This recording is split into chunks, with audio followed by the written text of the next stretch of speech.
So we had some more breaking news when it comes to the Epstein files. And folks, every time we get this type of breaking news, I say to myself, is this finally going to be the straw that breaks the camel's back? But these stories always break. We all react. We all go, holy crap, how is this reality? And then it just seems like they fade away because something happens and everybody just looks in another direction. And that's where we've been going pretty much ever since Trump got reelected, but also since Elon dropped the bomb and said that Trump is in the files. It's just been one distraction after another. But I say we cannot get distracted. We have got to stay focused and stay on point. So I'm going to be reading you this article here about these new emails that leaked, and it's pretty damn disturbing.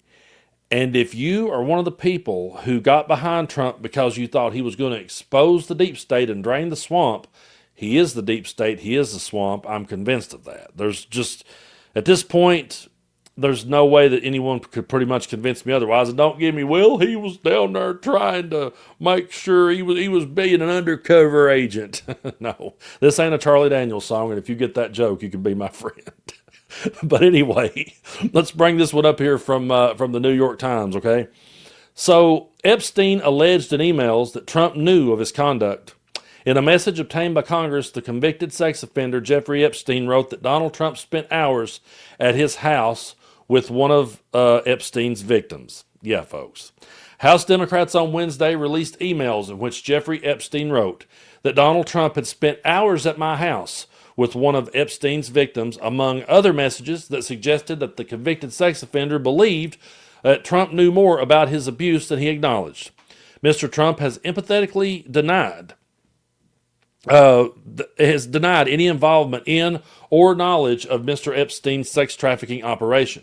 He has said that he and Mr. Epstein, the disgraced financier who died by suicide in federal prison in 2019, were once friendly but had a falling out. He also said it's because he took an underage girl from his spa, and that one somehow just got swept under the rug too. But Democrats on the House Oversight Committee, I'll talk right here in a minute, said the emails which they selected from thousands of pages of documents received by their panel raised new questions about the relationship between the two men. In one of the messages, Mr. Epstein flatly asserted that Mr. Trump knew about the girls, many of whom were later found by investigators to have been underage. In another, Epstein pondered how to address questions from the news media about their relationship as Trump was becoming a national political figure. The White House did not immediately respond to requests for comment. The messages are certain to inflame the debate on Capitol Hill over the Trump administration's handling of the Epstein files and top officials' decisions to backtrack on a promise to fully release them. That issue, which has split Republicans and alienated some of Trump's right-wing supporters, had faded into the background as the government shutdown dragged on. But the House is set to return on Wednesday to clear legislation to end the shutdown and is likely to shift back to the Epstein matter. These latest emails and correspondence raise glaring questions about what else the White House is hiding and the nature of the relationship between Epstein and the president.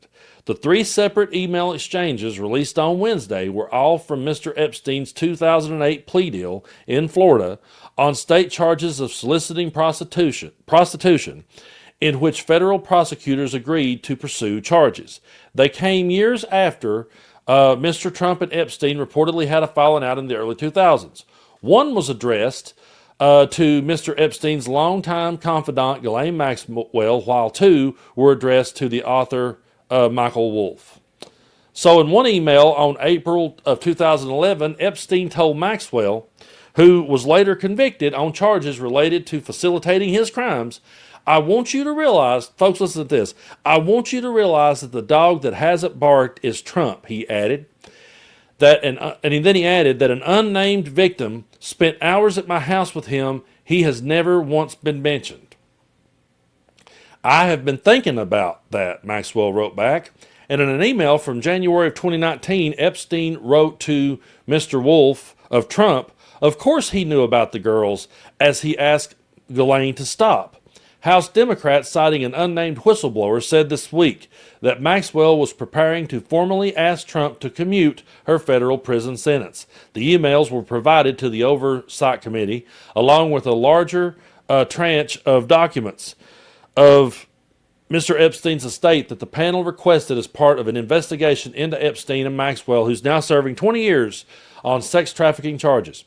The committee's staff redacted victims' names and any identifying information from the email. Because the full set of documents has not been released, it's not clear whether the emails have been excerpted from larger conversations that might have provided fuller context. Mr. Trump has condemned continuing questions about his handling of the case as a hoax perpetrated by Democrats. He's called Epstein a creep and has insisted that he never engaged in any wrongdoing with Maxwell.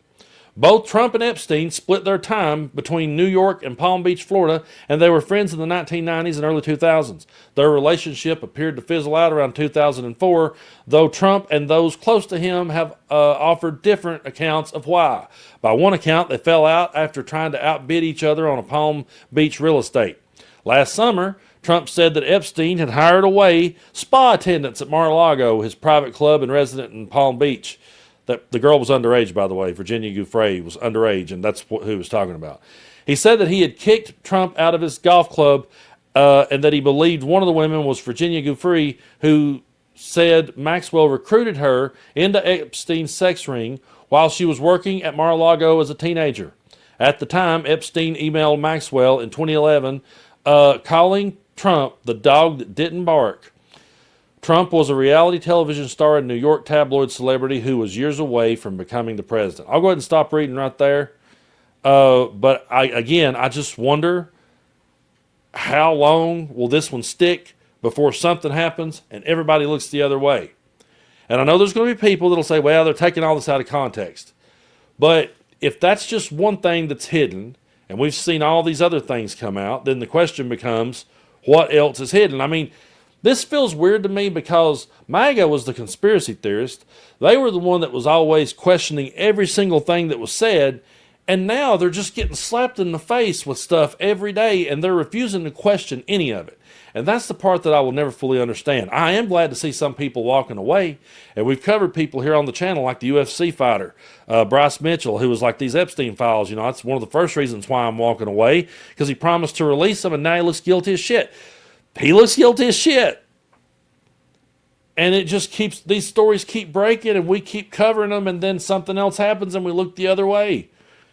But with the government opening back up, we have got to get this to the table. We've got to vote. We've got to get these released. But do not be shocked if the Republicans are going to try every way in hell to block this one. And then they're going to turn around and say that they're very transparent with the American people. Well, folks, they're not. They never have been. This one here stinks to high heaven. And there's nothing else, I don't know anything else to say about it. It's one of those things where if I had been a Trump supporter, well, first of all, January 6th would have been the deal breaker for me. But let's say that I decided to stay hungover and drunk and get back to drinking again. There's no way in hell that I would wait for the deep state to be exposed only for him to look at me and tell me it was a Democratic hoax. I mean, if Obama had have ran on the Affordable Care Act, we're going to get health care for Americans. And then when he got elected, it's like, yeah, we're not going to focus on the health care. We're not interested in that. And I said, but wait a minute, hold on. I thought that's what you ran on. Well, that's a Republican hoax. I would be raising hell on any microphone I could get my hands on. I would just be yelling it out into the wind. This is bullshit. If they really believed the things they said, they would be demanding the files. If they really believed the things they said, they would be at the Capitol standing there protesting again, saying, we want the files released because we care about the victims and because it ain't about politics and because it ain't about our loyalty to one guy. But the problem is, it's their loyalty to that one guy.